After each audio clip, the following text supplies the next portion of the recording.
kulanti wanaagsan dhammaantiinba waxaanu joognaa xarunta caanka ee Blaiska ee magaalada Muqdisho ee loo yaqaano Iskola Bulisiya. xarunta waxaa la furay muddo haatan laga joogo ilaa 70 sanadood, waqtigaas oo ku beegan markii la aasaasay ciidanka Blaiska ee Soomaaliyeed. inkastoo magaalada Muqdisho nabadgelyadeedu ay si weyn uga soo raysay muddooyinkan dambe, haddana weli waxaa jira dhibaatooyin dhinaca ammaanka, weeraro isqarxin oo mararka qaarkood ka dhaca magaalada Muqdisho iyo dilal khaarajisa. waxaase sugidda ammaanka si weyn uga howlan kumanaan ka tirsan ciidamada Blaiska oo imika halkan qaarkood ay idinka muuqdaan. waa 8 habeenimo imika. waxaanu raaci doonaa taliyaha Blaiska Soomaaliyeed General Cabdixakiim Daahir Saacid oo na soo marin doona meelo ka mid ah magaalada Muqdisho si markaas aan u soo eegno bal hadda sida ciidamada Blaisku ay uga shaqeynayaan sugidda ammaanka.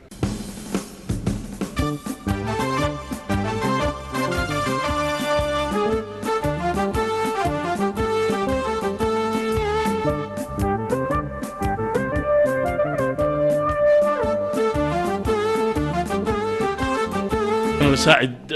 marka ugu horeysa bal hadda tilmaan kooban naga sii xaruntan imika aynu joogno ee Iskola Bulisiya. absalaan waa maasantahay. xaruntan waa xarun taariikhiya, runtiina booliiska waa sidaan ku sheegay waa hooyada ciidanka weeye. waxaana xaruntan taariikhiyan la aasaasay muddo waqti dheer laga joogo, qiyaastii 1935 waxay ku bilaabatay qaab guryo yaryar ah oo tababarada lagu sameyn jiray. kadib waxaa dib loo habeeyey 1965 oo aad loo ballaariyey. waxaa misna dib habeen weyn lagu sii sameeyey 1972. waxay soo martay intaas oo heer, waxayna ahayd meesha keliya oo runtii dalka ugu weyn oo tababarada ugu badan lagu qaadan jiray. ha noqdaan mid ciidan keliya ma ahayn, waxay ahayd xataa xirfadaha kala duwan ee dowliga ah. dhammaan wasaaradaha dowladda iyo hay-adaha dowladda waxay tababarada ku soo xareysan jireen halkan. sidoo kale saraakiil xigeenka alifleyda iyo dableyda booliiskana tababarada lagu siin jiray. booliisku wuxuu leeyahay qaybo kala duwan, 14 qaybood iyo in ka badan 15 qaybood waa qiyaastii hadda. mid walba ka midana tababarkeeda xirfadeed inta badan halkan lagu sameyn jiray. waxaa kaloo lagu sameyn jiray tababaro refreshment course ah, ama yani dib loogu soo habeenayo update loogu sameynayo qaybaha kala duwan ee booliiska. marka runtii ardaydana sidoo kale shaqada qaranka waxay halkan ku gali jireen tababarada. waxaa sidoo kale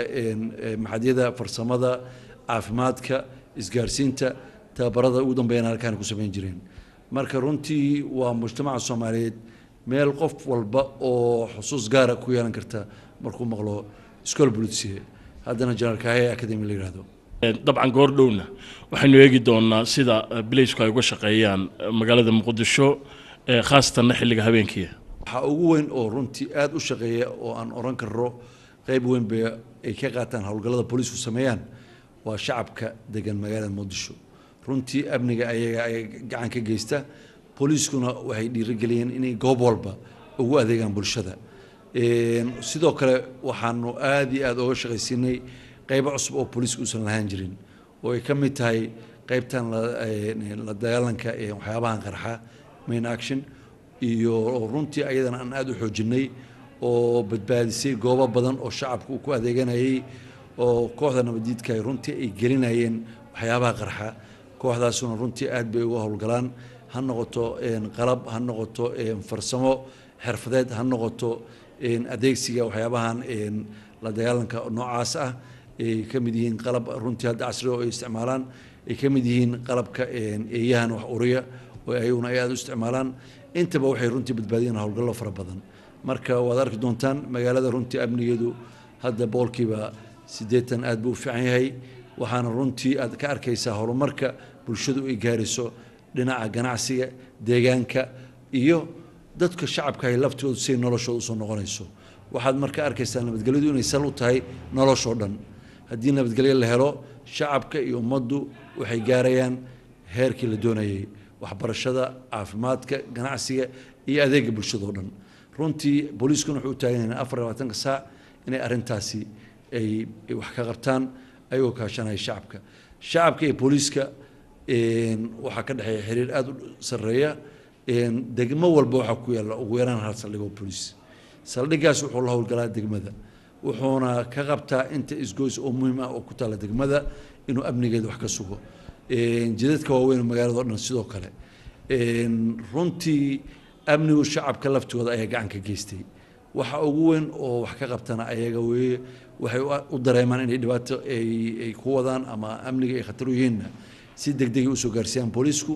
booliiskuna wuxuu hadda furay linekii 88ka ahaa oo si official u shaqeeya sidoo kale waxaan furay xafiis complain officer oo laftigiisu ashtirka wixii ka ahaata booliiska laftigiisa anshixiisa qaabka shaqada uu fulinayo laftigiisana waan sameynay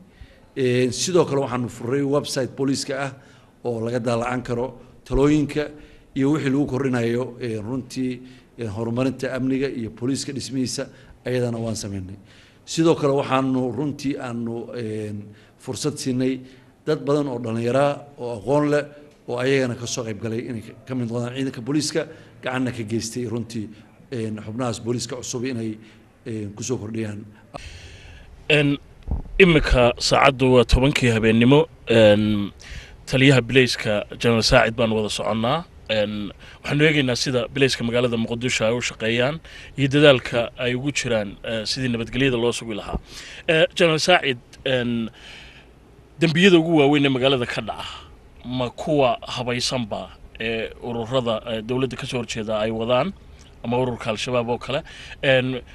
dambiyadu noocay u badan yihiin runtii dambiyadu waxay u badan yihiin dambiyo qorshaysan oo ah kuwa ay abaabulaan kooxda nabadiidka ah waxayna sameeyaan meelaha degan oo runtii isleeyin shacabku waa ka jilicsan yahay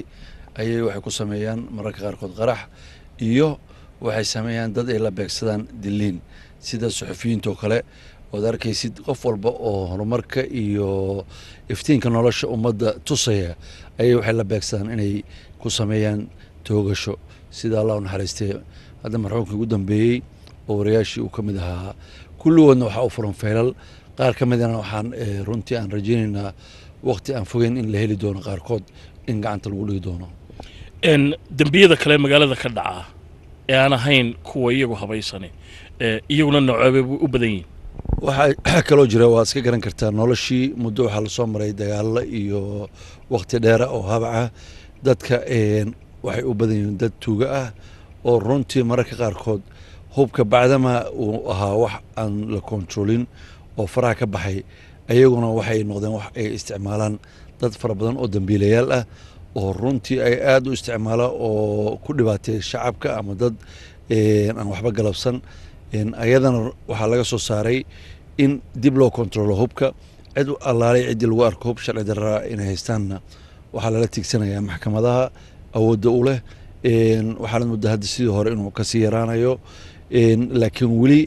waa ay ka jirtaa waqtiyada habeenkii ah meela ay dadka ku baartaan ayadana waxaan u diraa ciidamo kontrola oo xaafadaha iyo isgoodsyadoo dhan jooga markay arkaan oo ay dareemaanna dadku waxay soo gaarsiiyaan booliiska isla markiina waxaa loo diraa gurmad dad fara badan oo ilaa intaan xasuusto 2 bilood ka hor ilaa iyo dhowr iyo 40 gaaraya ayaa lagu xirxiray oo kiisaskooda maxkamadaha iyo xabsiga loo gudbiyey General Saacid dadka magaalada Muqdisho ku nool tiradooda imisa lagu qiyaasaa imika waxaan filayaa waa 1 milyan iyo 2 milyan wax yar dhiman ay si cayaynayaan waayo magaaladu xataa cabirkeedii caadiga ahayd oo waagii hore ay ahaan jirtay waxaa fulay intii oo kale oo bannaanka ay usii baxday waxaanaad arki kartaa maalinimada mar insha allah aan ku geyn doono ilaa warshadii baastada marka la gaaro magaalada intii in la eg baa kor u dhaaftay iyo jidkii warshadaha ilaa daynile dhinacan kale ilaa iyo afgooy iyo ceelasha biyaha ayaa isku xirmay oo guryo iyo waxay wada noqdeen business dhinaca kaleetana ilaa balcad meel usii dhow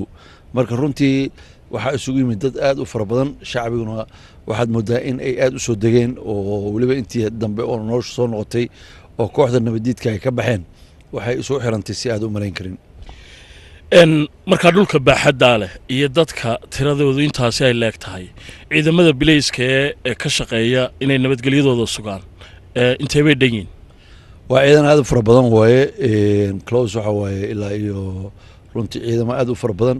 laakiin anagu tiro ahaan u xisaabinaa qayb ahaan isla ahaan u xisaabinaa xamar waxay leedahay 4 qaybood oo waaweyn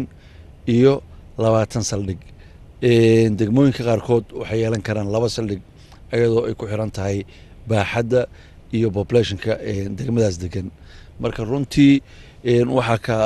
caawiya bacdama ay aad u weyn tahay ciidamadii amniga oo kale oo gacan ka geysta ayaguna howlahaas amniga way nabadsuudi ka mid tahay military ka mid yihiin General Saacid iminka sidaan qiyaasay waxaynu maraynaa isgoyska caanka ee kilometer 4 sanadihii la soo dhaafayna halkan khaasatan waxay ahayd meel nabadgelyadeedu ay aad u xumayd mararka qaarkood marar fara badanna dagaal ay ka dhici jireen iminka deegaankan aynu marayno xaaladiisu siday tahay meeshatan waxay ahayd markii dagaaladii nabadiidka ka sokow waxaa iskor saaraa dad badan oo haddii aan tilmaamaynay oo ayagu aan ahayn nabadiidka laakiin tuuga ah oo hubaysan halkaas bixida waxaa naga xiga polytechnico oo ay deganaayeen dad aad u fara badan iyo basiibo aad u fara badan habeenkii ilaa 4 qof 5 qof waa ku dhiman jirtay meelahan qiyaastii ilaa 3 qof ayaga oo qoryo watayna meelahan kusoo faafi jireen hadda wax dhibaatana kama dhacaan saad arkaysa nadiif u tahay ganacsiga noloshuna saasi u socdaan dadkuna waxay dareemayaan runtii nabadgelyo aad u weyn oo ka bedelan tii hore soobe halkan waxaa ka baxay jidkii danwadaagaha hotel sham halkan ku yaala halkan waa bishii cas halkan waa hotel safari halkan waxaa naga qabanaya wasaaradda qorsheynta meeshii ahaan jirtay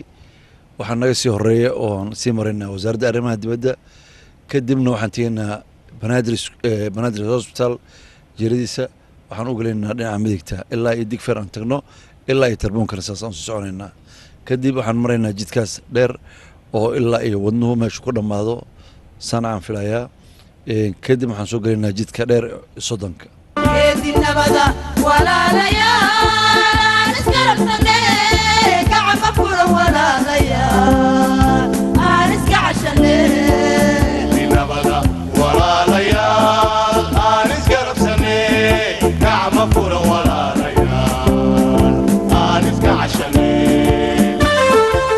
waxaanu imika joognaa goobta caanka ee magaalada muqdisho ku taalla ee tarabuunka halkana ciidamo fara badan oo ammaanka sugaya jooga oo dabcan ay weheliyaan ciidamada amisom nabad ilaalinta cabdisalaan halkan waa tarabuunkii waxaanad arkaysaa runtii ciidamada booliiska oo sugaya amnigii magaalada iyo ciidamada amisom police oo marmar howlgal la sameeya ciidanka booliiska ayaa roondo ku wada sameeya inta badan ciidanka booliiska u badan 90% waxaa suga hawshan howlgalka habeenkii waxayna ka bilaabaan meelo fara badan halkan waxaan ka bilaabanay jidka wadnaha oo ku dhammaada ilaa iyo Sanca waxaad arki doontaa ciidan fara badan oo jooga sidoo kale jidka soddonka oo mari doono iyo jidka warshadaha xaaladda amnigu aad iyo aad bay u wanaagsan tahay waad u jeediino gaafmeerka ciidanka booliiska oo hayo meeshan waa tarabuunkii hadda waxaanu tegaynaa haddii ilaahay yidhaahdo jidka la yidhaahdo soddonka kadibna waxaan u gudbi doonaa jidka warshadaha suuqii xoolaha iyo hurwa iyo halkaas baan tegaynaa arrigu hadda waa nabad weeye gaafmeerkaas baan ku haynaa nabadiidkana waa qaqabanaynaa haddii ilaahay yidhaahdo bilayska maxay u qaabilsantiin annaga waxaana qolooyinka miilooyinka nahay man action booliiska Soomaaliyeed ka soconaa marka howlaha inta badan qabataan maxaa ka mid ah waxa wixii laga shakiyo ama sida gawaarida ama waxa qarxa waxaas qaabilsanahay yaa idin soo geysiyay marka meelaha la toonsan yahay dadka shacabku way qeylaya saldhigyada ku cararayaan saldhigyada marka ana saldhigyada soo rabadgay marka goorma idin ku dambeysay waxyaabaha qarxo ah badbaadiseen dhowr markii soo wargelino waa taagana bishii imse goor baa tusaale ahaan laydin yeedha ama toddobaadkii oo kale hadda maalin meel ciyaal oo ku qaraacayaan waxyaabaha qarxa ayaan loo soo sheegay meesha isla markii waa ku cararnay mar alla markaa meesha wuxuu soo badbaadan jidka weyn ee caanka laga yaabo inuu xusuusto qof kasta oo soo maray magaalada muqdisho waa jidka soddonka taliya bal hadda ka waran xaaladda halkan runtii cabdisalaan meeshaan waxay ahayd meel waagii hore magaalada meelaha ugu qurxoon jidadka ugu dambeeyey oo la sameeyey ahaayeen laakiin intii iyo burburku dhacay kadib iyo intii kooxda nabadiidka ay qabsadeenba waxay noqotay meel runtii aad u dhib badan oo nabadgelyada iyo dareenka dadkaba dhib badan ku haysay waxay ka samaysteen dhufaysyo waaweyn containers xataa ay dhexgeliyeen sida tunnelkiina isaga dhex bixi jireen wixii waa la aasay maantana waa aragtaa noloshaas iyo quruxdaasa ka soo baxday nalalkaasaa ka shidan ganacsiga ka socda meeshaan aan marayno 2 bilood ka hor waxaan keenay prime ministerka iyo wasiiro iyo mas-uuliyiin badan oo qaranka ayaanu habeenkii waxaan keenay goor dambe oo ilaa iyo 12 ay tahay marka noloshaasay isu bedelaysaa lama imaan karin waagii hore waxay ahayd meel ay dhufaysay iyo ka dagaalamaan laakiin hadda waxaad arkaysaa meesha magaalo usoo ifayso oo nolosheeda dhan usoo badanayso inay noqotay waana dhul waasaca oo runtii xataa deegaanka iyo nolosha iyo ganacsiga intaba ku fiican General Saacid muddo dheer baad ka mid ahayd ciidamadii Blaiska ee Soomaaliya imikana muddo 5 bilood ka hor ayaa lagu magacaabay taliyaha ciidanka Blaiska ee Soomaaliyeed markaad isbarbar dhigto ciidankan imika aad doonaysaan in ay yeegleeshaan ama ay xoojisaan oo gobolada dalka oo dhan la gaarsiiyo iyo ciidankii hore Blaiska aad ka mid ka ahaan jirtay bal hadda ka waran isbarbar dhig ku samee abtan ciidanka booliska sidaan hore kugu sheegayba waa ciidan taariikh dheer leh waana ciidanka ciidamada Soomaaliya uu taariikhda dheer leh waxaad garan kartaa in uu galay waqti aad u fara badan aqoon aad u fara badan iyo runtii wixii la hayay oo dalka dhismihiisii ugu horeysay iyo ka hor mustacmarkii laftigiisu ay soo dhiseen waxay lahaayeen aqoon aad u dheer laakiin intii burburku dhacay waxaad dareemi kartaa in ay aan dib u dhac u sameynay sidii la rabay in uu booliisku ahaado uusan noqonin waayo 20 iyo dhowr sano ayaa waxaad moodaa inay hawada ka maqnaayeen ama awoodoodu ay yarayd laakiin nasiib wanaag hadba tabartusay tahay ayaa lagu dadaalaya waxaan rajeynayaa insha Allah in ciidanka fursad ugu fiican hadda oo isbedelada ugu fiican oo sameyn kara ay noqon karto in dhalinyaro aqoon leh oo runtii la qabsan karta technology iyo aqoonta casriga booliiska ay ka qayb galaan rag iyo dumarba kadibna ay hantaan in ay si dhaqsaa oo la qabsadaan intii ka baaqatay marka taariikh dheer oo runtii awal waxay lahayn tababaro isdaba joog ah qofka booliiska ahi shaqadiisa ka suko wuxuu lahaa aqoon iyo tababar runtii waqti walba oo intuu shaqeynaya ma inta kale xataa uu qaadan jiray iyo aqoon ay iska dhaxleen oo xataa qofka soo shaqeynaya shaqada dhexdiisa uu ku barbaarin jiray qofkii ka soo horeeyay oo uu tababari jiray isla shaqada dhexdeeda taasaa marka waxay ahayd runtii wax aad iyo aad u wanaagsan oo ciidanku horumarka ku gaaray haddana insha Allah waxaan rajeynaynaa inta hadda la hayo in la gaarsiiyo jiilka cusubna ay ka faa'iideystaan aaskan ciidanka booliiska oo ah in ay taariikhdii horena wax ka qaataan technology cusub iyo aqoonta cusubna ay la qabsadaan General Saacid su'aal kale haddaan ku weydiiyo maadaama dakhliga dawladdu uu aad u kooban yahay ciidamada Blaiska mushaharooyinkooda yaa gacanida ka siiya waxaa naga siiya donorska ama deeq-bixiyaasha dawladaha ah oo dawladda Japan ay ugu horeyso iyo runtii dawlado badan laakiin runtii dawladdu waxay aad isugu taxallujisay inta ay ku kabto baahida askariga weli ma dabooli karto noloshiisa waayo sicir barara jira qofka noloshiisuna way ka badan tahay inta hadda ayna siiyaan deeq-bixiyaashu laakiin dawladdu waxay aad iskaga xil saartay inay culays badan saarto in ay dib u soo nooleyso in ay dhaqaalihii kabto oo gulna siiso gulnadaasoo lamida intii ay heli jireen ciidanku wayna gaartay moraalka ciidanka waxyaabaha aad u soo dhisay oo kor u soo qaaday ayayna ka mid tahay waxayna dawladdu runtii qorsheynaysaa oo ballaangaraynaysaa mararka ugu horeysa oo ay suurto gasho in dakhli canshuur iyo qaadis iyo nidaam loo gudbo in ayadana ay sidoo kale kor u qaado dakhliga iyo nolosha ciidanka iyo xanaanadiisa taasaana keeni karta in qofka waajibkiisa uu si fiican u guto mararka qaarkood waxaa dhacda in dadka magaalada Muqdisho ay cabashooyin waaweyn ka keenaan ciidamada kala duwan ee dawladda oo dabcan Blaiskuna ay ka mid yihiin mararka arrimahaas oo kale ay dhacaan maxaa tallaabada ka qaadaan waxaa runtii laga qaadaa cabashadu markayna soo gaarsiiyeen dadku waa baaraa waana galowsannahay cabashooyin badan ayaa iska jira waxaana keeni karta ninka aad arkaysid oo hadda dariiqa taagan oo 24 saac roob ku da'ayo oo xabadda halka taagan una adeegayo shacabkaas iyo ummadaas Soomaaliyeed rabana inuu dhibka ka saaro khaladaadka u galaya waxa keeni karta mid ahayd tan ka hadlayna oo tababarada in kor loo qaado markii tababarkiis kor loo qaado wuxuu garan karaa xuquuqda iyo xiriir ka dhaxeeya asaga dadweynaha iyo wax uu adeegayo oo u dhimanayo inuu yani runtii uu tixgeliyo oo xaq dhowro taasi marka waxaan ku bilownay tababaro far badan ciddii ayadu dembi gaara gashana sharciga la waafajiyaa khaladaadka yarar ee complain-kana waxaanu samaynay saraakiil iyo ciidan hufan oo runtii aad u controla waxaan aad uga shaqeynaa in ciidanka laftigiisu dhaqankiisa aad iyo aad isu bedelo oo uu gaaro heerka la rabo oo ah in uu shacabka u adeegayo uusan dhibaato u geysanin laakiin General Saacid waxaa jirta oo aan dareemayntii magaalada aan joogay dhowrka maalmood ahayd dagaaladii waaweynaa ee safeynka dabcan ma jiraan mararka qaarkood dabcan qaraxyo dhaca waa jiraan laakiin rasaasta yaryar ayaad moodaa in inta badan xitaa maalintii la maqlo waadigii sheegay ee yidhi dee hubkiiba maaragtay gacanta bulshada weli si weyn ugu jira wax tallaabaa ma ka qaadaan ciddii iska ridee aan markaasi ahayn ciidamada mar walba oo laga kulmo tallaabaa laga qaadaa hub aruurin xaafadaha lagu sameeyaa jirta meelaha qaarkood hub aruurin lagu sameeyaa jirta waanad garan kartaa dee hubkii oo dhan wuxuu gacanta u galay dad shacaba iyo dad aan nidaamsanayn wax muddo yar lagu koobi karana ma ahan laakiin waxaan runtii ku dadaalaynaa baaxaddii magaalada weyn in sharciyo adag aan ka soo saarro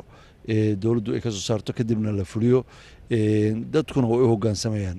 amniga qaybta ugu weyn waxaa waaye in hubkaas laga aruursho shacabka gacanta u galay isla markaasna amnigooda la sugo taasna waxay keenaysaa in deganaansho fiican la helo hagaag weli waxaanu ku jiraa socodka aanu ku marayno jidadka waaweyn ee magaalada muqdisho jidkii soddonka ayaanu weli haynaa saacadduna waa 12 habeenimo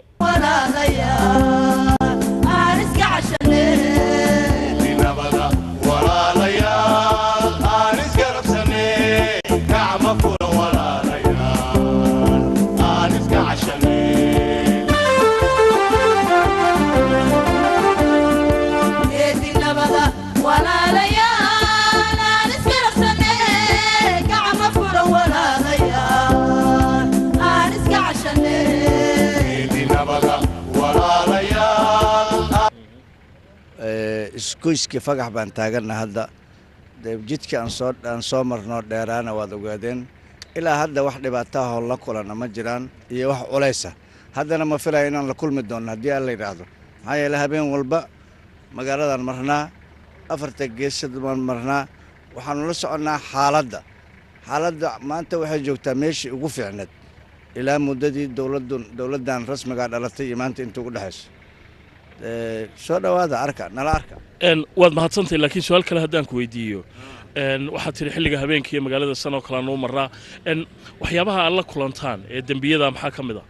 waa dembiyada caadiga laba qof oo dagaalantay ama ha isdilaano ama ha isfeeraano yacni waa ayaanba markii la joogo waa dhacdaa qof la dilo laakiin waa adduunka oo dhan bay ka dhacdaa wax cusub maaha laakiin dhibaatooyinka hore u jira ma jiraan maanta waxaad moodaa in wax weyn laga qabtay yacni xoog la saaray xooggina ay ka muuqato sida idinkuba hadda jidka ku soo marteen ay idiin muuqato waxay laydiin sheegi jiray dad dibadaha joogtiin iyo caawa waxaad aragtiin waxaan u malayn inaad ka warrami doontiin sanadihii aynu soo dhaafnay xilliyo badan magaalada muqdisho waxaa lagu tilmaami jiray inay tahay magaalada ugu halista badan ee caalamka marka waxaad leedahay sawirka saas imika ma jiro markhaatidaada noo ah maanta caawa cid kaloon ka rabna markhaati ma rabno ciidanka booliisku waa fara badan yahay ninka hadda kula hadlaya korneylka waa daraawiishta booliiska ujeeda calaamadihii daraawiishta booliiska wataa si ay dhiidaa shaqaynaysa waxaa shaqaynaysa main action qoladii baarista miinada qoladii baarista si ay dhii baa joogta hadda waxa weeye saldhigyadii baa jooga oo shaqaynaya hadda meesha ugu nimid intii isgoysan soo marnay waxaan u malaynayaa inaad soo aragtay meel aan booliis joogin marka inaan shaqaynayno booliisku si wanaagsan u shaqaynayo horumar fiican gaaray waad u jeedaa adaa markhaati noogaan malanaya haddana waxaan ku geyn doonaa haddii ilaah yidhahdo ex control balcadaan ku geynaynaa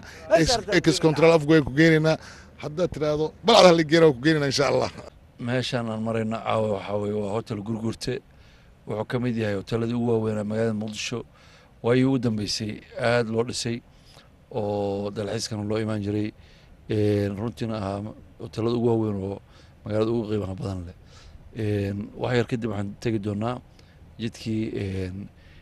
ex control balcad oo warshada baasadu ay ku taallay halkaana waxaa ka dhisnaa guryo waaweyn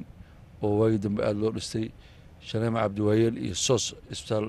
soosna dhinacaanu naga xigaa ex control markaan istaagnaan degan doonaan ayadana dhulka aad masawiri doontaan markaa jidkan aynu imika maraynaana waa kee waa jidkii balcad u socday oo ex control balcad aadi jiray wuxuu ka soo dhacaa jidkan sanca ilaa iyo wuxuu isku xiraa toos wuxuu galaa waddadii balcad waa ex control balcad waxaana halkan ka bilowda jidka aada ilaa iyo gobollada dhexe noorodka waana meeshii ex control waagii hore magaaladu intaysan aada u fidin controlka u ahaan jiray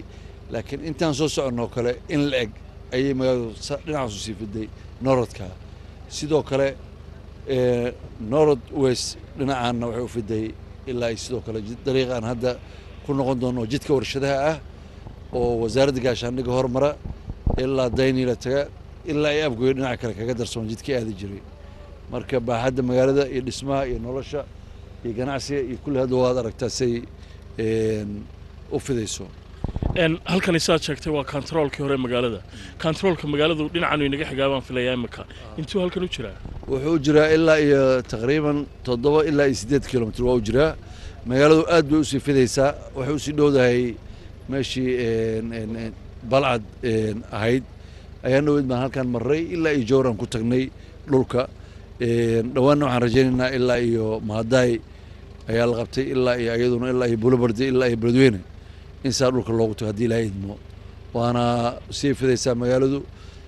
dariiqa iyo gaadiidka iyo dadkuna waxay u socdaan si aan xisaab lahayn maalintii haddaad aragtid hadda waa iska goor habeena gaadiidka iyo socodkuna waa iska yaryahay laakiin haddana waad arkaysaa dhismayaasha iyo nalalka iyo nolosha halkan ka jirta dadkuna intay u baahan yihin waa intaas weeye nabadgelyo u baahan yihiin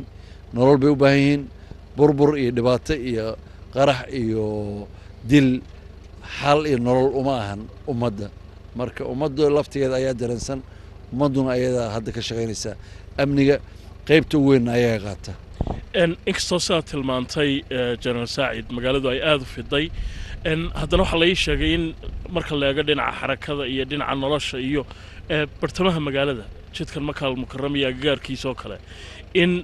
xagga nolosha ay aada uga duwan yihiin xaafadahan ex control oo kale iyo meelaha kale daafaha magaalada taa maxaa ugu wacan waxaa ugu wacan cabdisalaan meeshaan waxay ahayd meelo ay kooxda nabadiidka ay aada u deganayeen waayihii hore burbur aada u fara badan oo nolosha adeega bulshada oo dhanna ay u geysteen ha noqoto dariiqa ha noqoto nolosha isbitaallada waxbarashadii ganacsigii taasaa keenaysa in ay hadda soo kabmayso oo ay soo gaarayso marka magaalada dhexdeeda waxaa badbaaday oo intaa laga difaacayay wixii ummadda loogu adeegayay oo ahaa isbitaalkii oo ahaa iskuulkii oo ahaa noloshii iyo ganacsigii haddana tii laftigeeda ayaa soo fidaysa halkaanay soo gaartay laamiyadu inay soo gaaraan rajaynaynaa nalalku ay si fiican u soo gaaraan halkan sida soddonka aad ku soo aragtay taasaana keenaysa nolosha dhabta ah oo dadka dhiirigelinaysa in laga baxo waxaan dhibaatada ku wada oo ummadda nolosha aan u ogolayn oo qarax iyo dhibaato iyo dil mooday in xal tahay dadku marka way soo fidayaan nolosha guryahooda ayaa samaysanaya dhismuhu wuxuu u socdaa si aad u malayn karin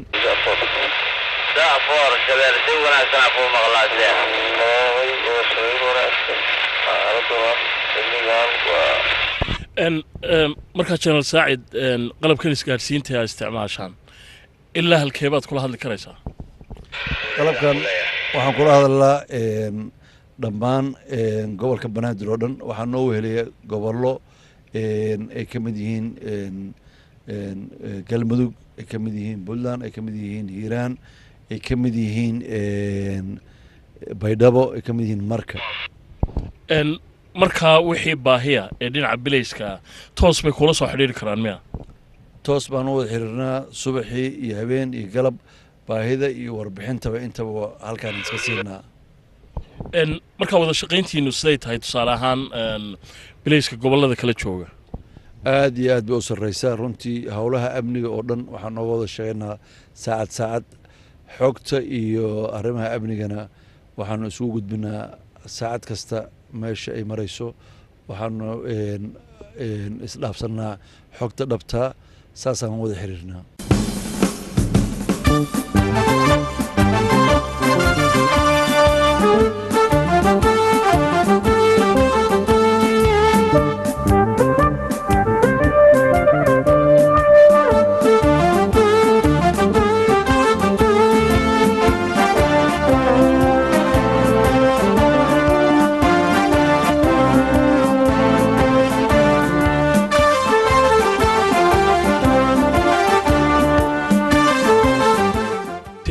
halkan nimka joognana meeshan aan joogno cabdisalaan waa controlkii hore ee afgooye waa meel aad garan kartid waagii hore afgooye la aadi jiray meeshii baar xarf loo aadi jiray iyo meeshii qurxoonada beeraha ee afgooye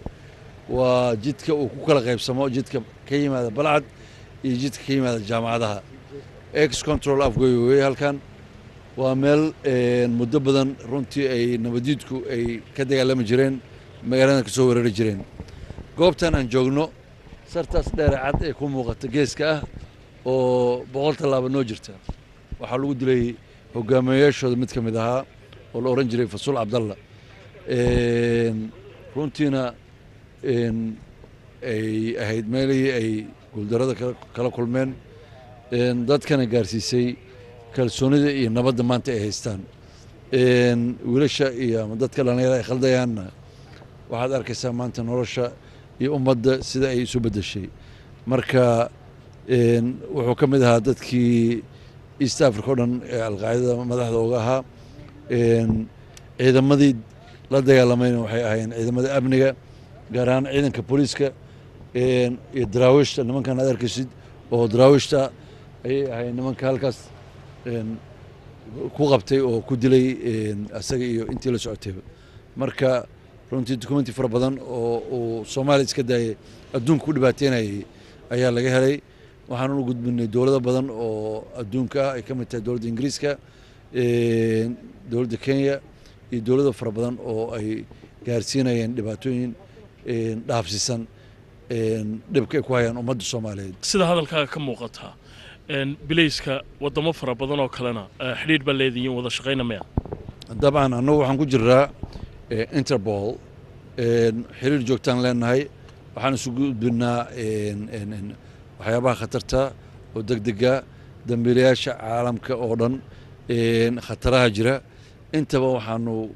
ku xiriirnaa Interpol waxaana gaarsiinaa ummadda kale laftigeeda markaan ogaano wixii khatara annagana sidaas oo kale noo soo gaarsiiyaan ciidamada amniga gaar ahaan booliisku wuxuu ku shaqeeyaa system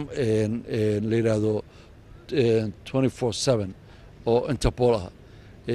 booliiskana waxay isla markiiba u soo gudbiyaan xogtan aan isdhaafsanaa wax walba oo khatara oo caalamka ka jirta iyo cid ay khusayso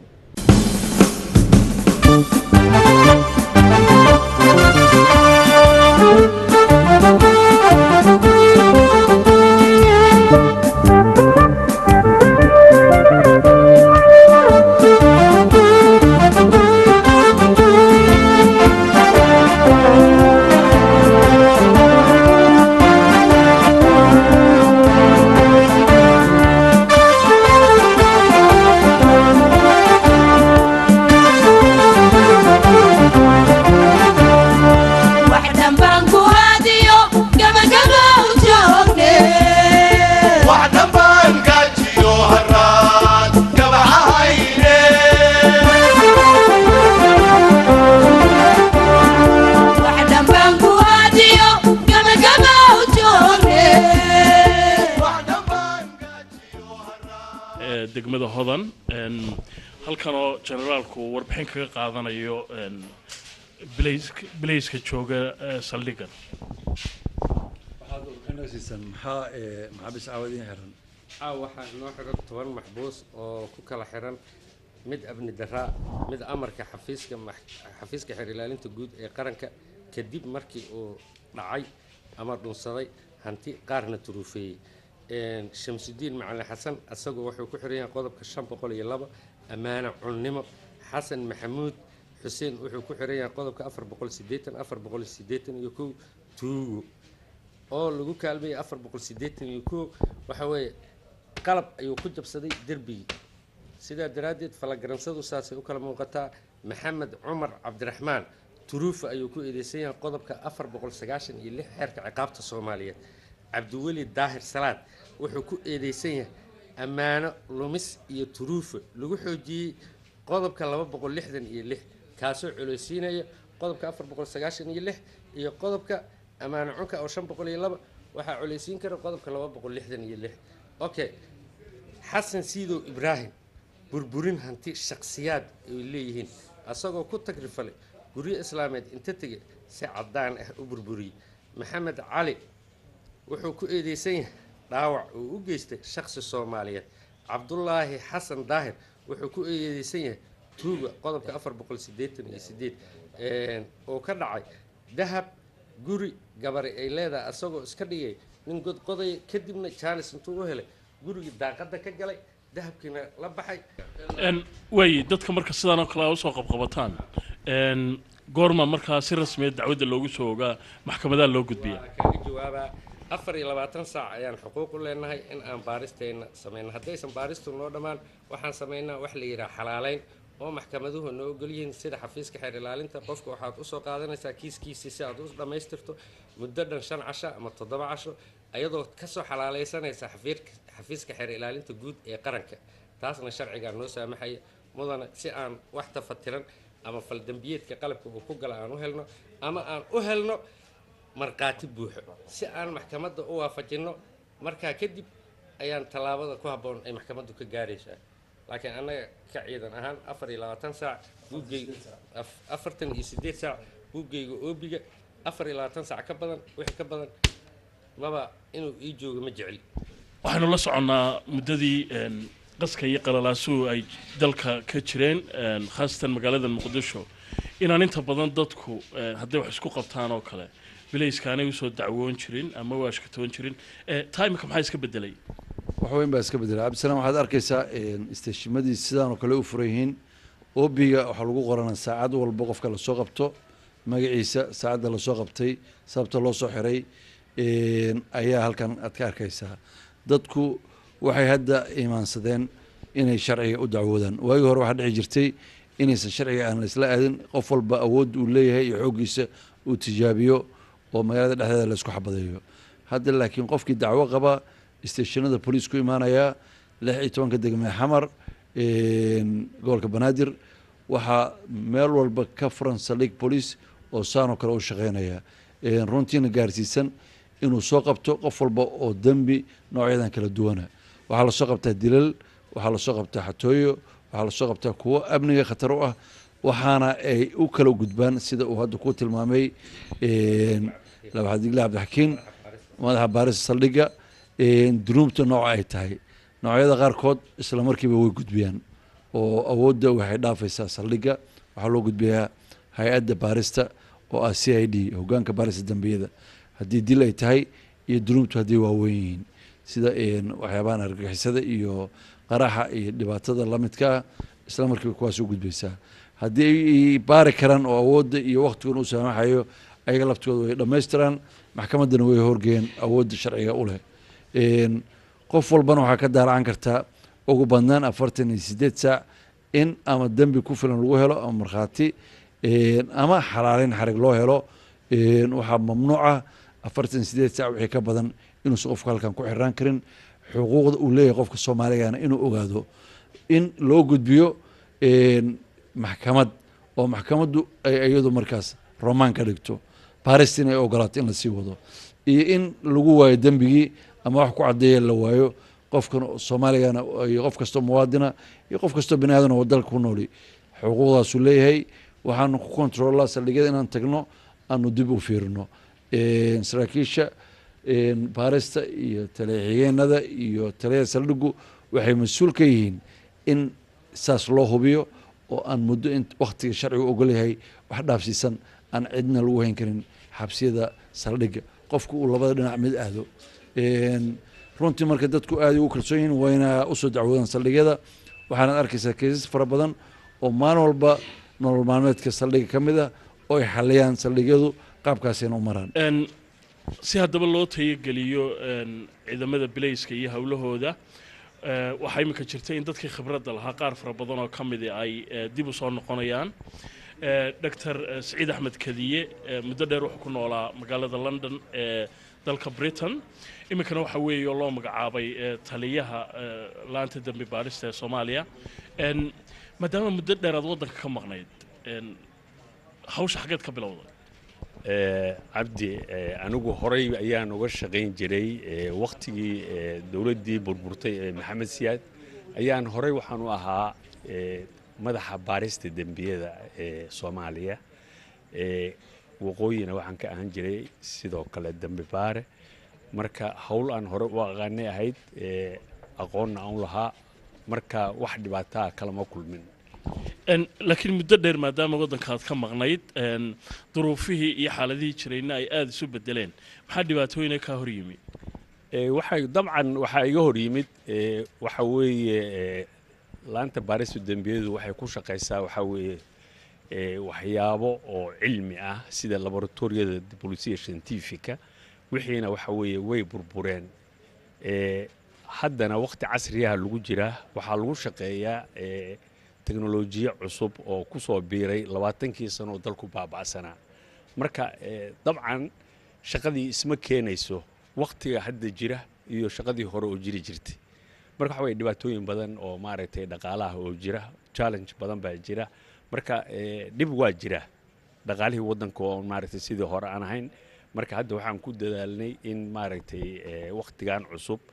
aan dib u dhisno oo adduunkana la kaashano oo aan rabno in meeshii oo dhan la burburiyo laboratoriyadii dib loo soo sameeyo teknolojiyada hadda jirtana dadkii training aan u sameeyno marka waxa weeye waxaas oo dhan waan wadnaa waxaan rajaynaynaa insha Allah waqtiga dhow inaan la qabsano adduunka adiga shakhsiyan go'aan qaadashadaada markay timaado aad ku go'aan qaadatay inaad ku soo laabatid magaalada Muqdisho ee dalka Soomaaliya sidee bay kula tahay ma mid adag bay ahayd mise maxaa kugu riixay waxa ugu riixay waxa weeye maadaama dadkii jiil dhan uu baabay oo Soomaaliya dhibaato weyn ay jirto anigu waxaan ahay nin dalka wax ku bartay lacag la'aan baa wax lagu soo baray baahida jirtaan arkay marka waxaan go'aansaday cimrigayga intaan ka haray inaan dadkayga badbaadiyo almeeno training uu sameeyo waxaan uga tago iminka saacadu waxa weeye koowdii habeenimo oo 20 daqiiqo dhiman waxaanu soo dhamaynay safarkii ay nagu wehelinayeen taliyaha bilayska Soomaaliyeed General Saacid iyo qaar ka mid ah askartiisa ee aan ku eegaynay sida bilaysku ay uga shaqeeyaan xilliga habeenkii magaalada Muqdisho iyo gobolka Banaadir barnaamijka waxaanu ku soo dhamaynaynaa waanu idinka macasalaamaynaynaa degmada Hodan saldhiga ku yaala iyadoo degmadanina xusuus gaar ah aniga ay leedahay oo ay tahay degmo aan ku noolaan jiray waqti ka mid ah waqtiyadii noloshayda khaasatan intii aan yaraa barnaamijkeena intaasi ayuu ku dhan yahay nabadgelyo